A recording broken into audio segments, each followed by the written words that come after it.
Hello and welcome to Questions of Life. I'm Cath, I'm here with Donald. Hello. And today we are discussing the topic, is it ever okay to get angry? Enjoy the show. Now, Donald, we are talking about anger. I think one of the things that I've reflected on, and a lot of research has been done on this, people are saying that over the last probably 5 to 10 years, our levels of anger and irritability have increased as the pace of life has increased, as we've not got our work-life balance sorted out. You know, we used to live, and we probably still do for some people, we used to live in an environment that was incredibly fast-paced. You were here, you were there, you were doing this, you were doing that. You had to fill your time with so many different things. And when you're so busy and so rushed, I think that affects our anger, our frustration, and all of those things. So people think that we were expressing it and displaying it more probably in the last 5 to 10 years. So I think if you look at maybe the internet, you see quite a lot of that people aren't very tolerant of each other. Somebody will make a comment, then bang, someone's in there, I'm offended, I'm angry, I'm going to say this, I'm going to use that gesture. If you look at something as simple as driving and on the roads, road rage is on the increase. Now I have to hold my hands up and say I am a terrible driver. If you've ever done an alpha session with me on this, you'll know that I get road rage. So if anybody in the car in front of me or behind me acts in a way that I think they shouldn't be doing, I will bib or I'll rev my engine or I'll tailgate. I am terrible, even with learners. My thing with learners annoy me the most. And this is confession time, I'm sorry everybody. Learners really annoy me. Because when I learned to drive, my driving instructor said, I want you to drive right up to the speed limit. I don't want you to go slowly. This is my first lesson. You know, if the speed limit's 30, you go 30. I see people, going really, really, it annoys me. And so I'm trying to push them on. I'm trying to encourage them. That's how I see it. But I recognise that I have a problem.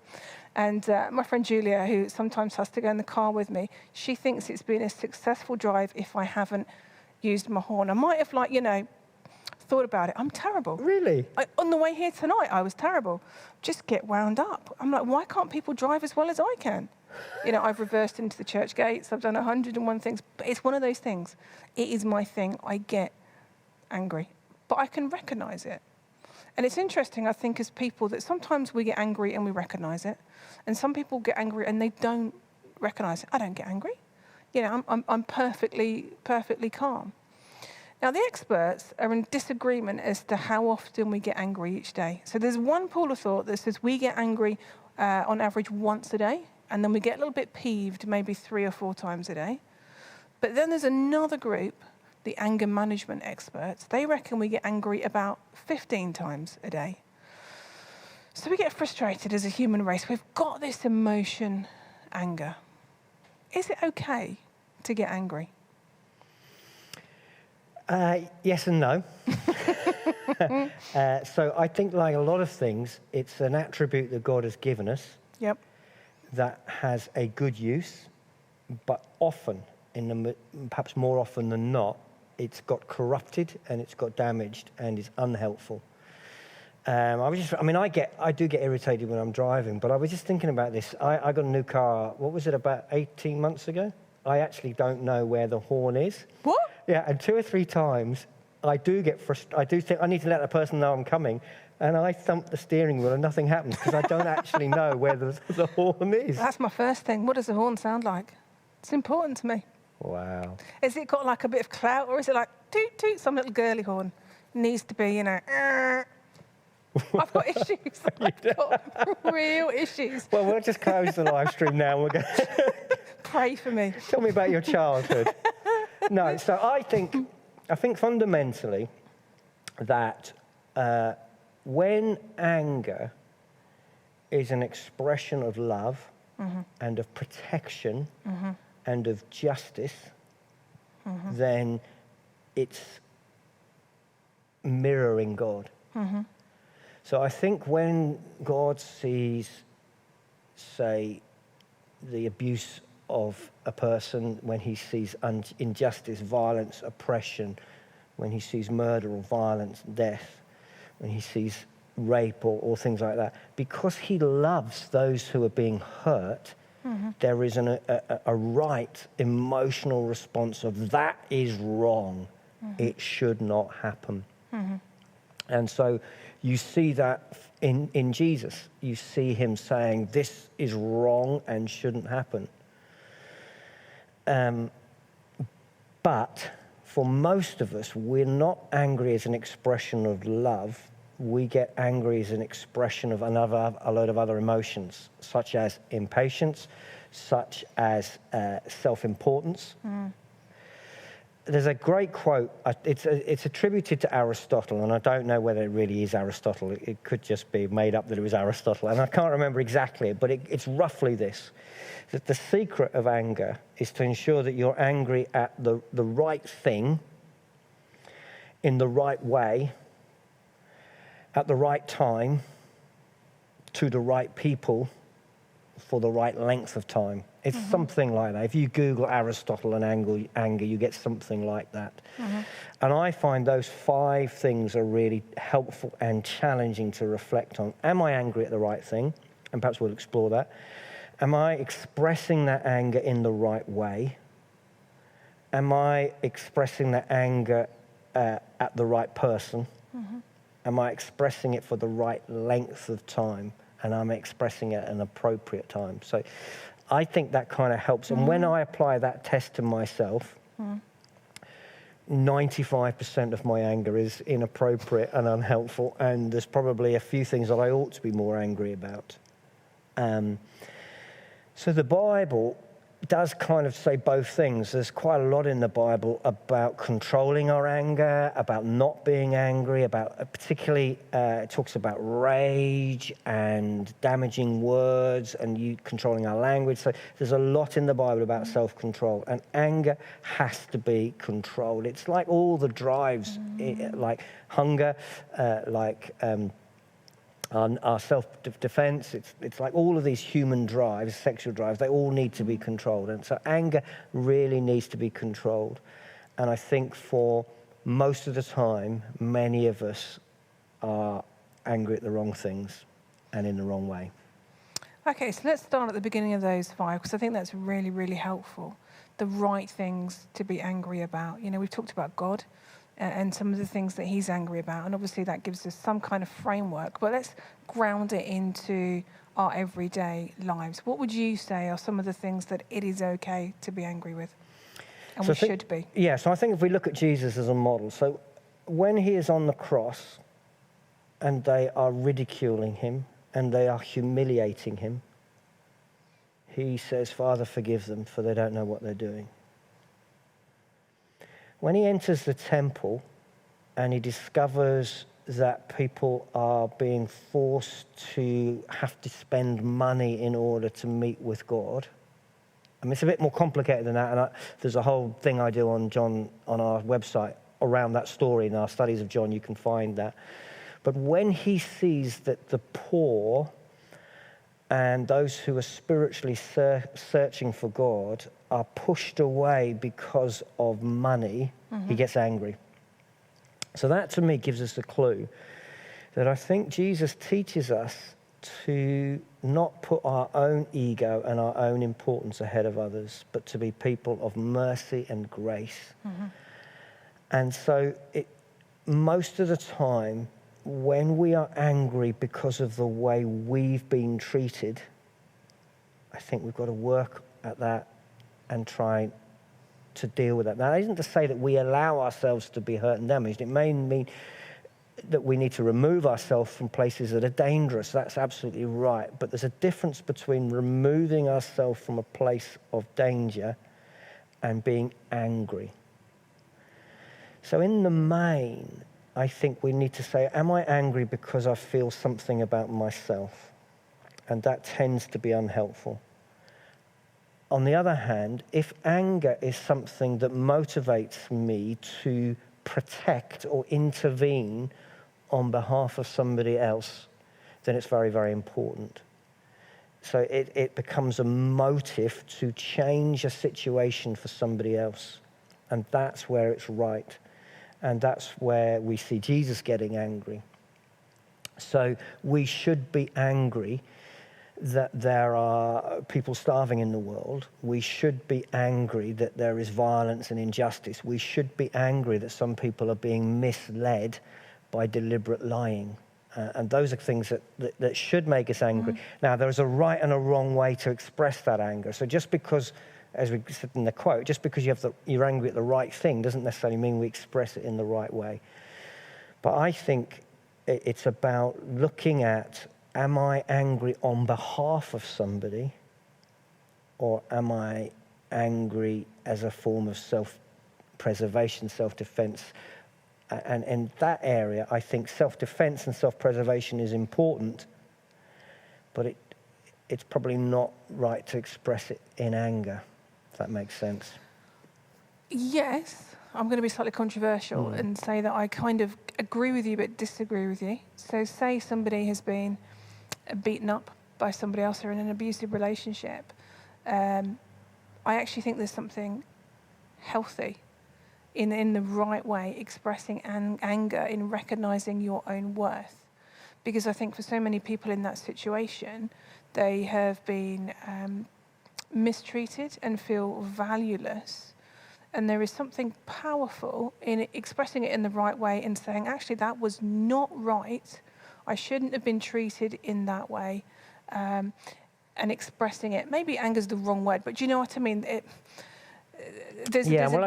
I think when we talked about forgiveness, and again, in one of my questions of life says, we talked about that you can't forgive something that you excuse. Yes. So I think it's really important for us to recognize that something is wrong. And when we are being treated in a way that is unjust, it's really important for us to recognize that and allow ourselves to say, I shouldn't be treated in this way. But I don't think, I mean, it does depend on how we express anger, but I think in the main, anger isn't the best feeling in that place. We need to remove ourselves. We need to have strategies to stop that behavior going on. We need to have strategies to be in a different place. And I think sometimes anger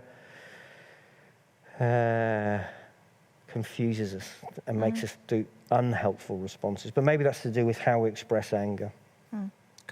Cool. So that is the what we should be angry at. So your next thing is the in time. The right way. I would say. You say the right way, so you've got to. So is it right to be angry? Yeah. So I don't think anger should hurt another person.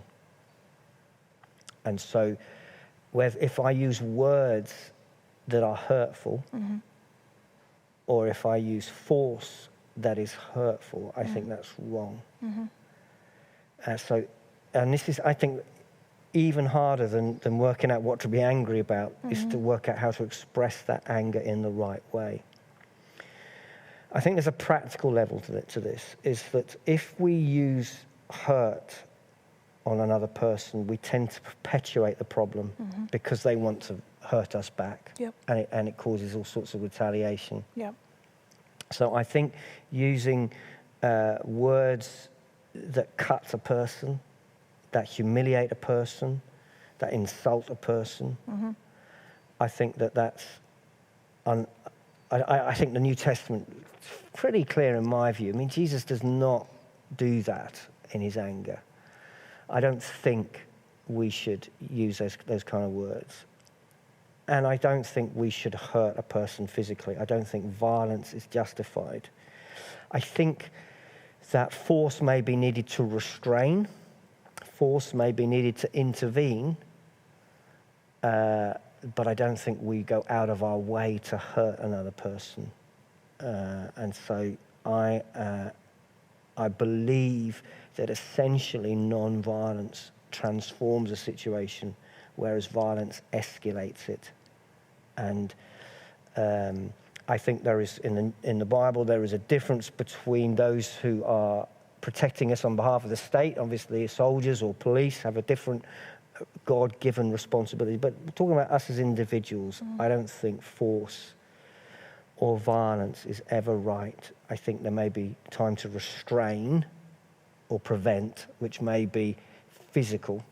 But Or I don't think we defend. should hurt a person. Yeah. Yeah. So I think it's working out, does our anger hurt or change? See, I think anger should transform a situation. It should lead to an improvement. So if I'm angry about, let's say I'm angry about what I'm often angry about at the moment. I'm angry about things that are untrue, that are being propagated in news or in the world. I need to express that anger in a way that changes it rather than continues the division and gives other people further incentive to disagree with me. So I think that so one of the things Jesus says is to be peacemakers. We're to bring people together. So our anger needs to be an incentive and a motivation to change a situation to make it better, not to hurt, damage, and pull people further apart. And I think often where I'm unhappy with my own anger, it's because I think my anger has caused that person to be further from me rather than closer from me. And if they are further from me, they're more likely to continue that which has made me angry. And I want to transform them. And I fundamentally think that grace and mercy transforms people, not aggression. So I need my anger to motivate me to be gracious rather than to motivate me to want to hurt a person. But that's not always a natural inclination that we No. have as a human race, is it? No. Often we've been hurt, we're offended, we're like, our pride has been hurt. What's our first thing? Say something, do something. Yeah. And so that'll come on to your third thing, won't it, about timing? Because that's really quite key. Often we react in the heat of emotion, in the heat of a moment. We want to get back in. They've said that to us, they've done this. We want to get straight back in there and put our point and defend ourselves, and this is wrong. You're going to tell me that's not the right thing to do. I think that if we're going to allow anger to motivate us to change the situation for the better, it is very often best thought about. And so counting to 10, walking away, sleeping on it are all helpful things. I think we talked about this before somewhere. I've said, I might write an email at midnight, but I certainly don't send it till the morning. I sleep on it and I think about it and I reword it and I reshape it.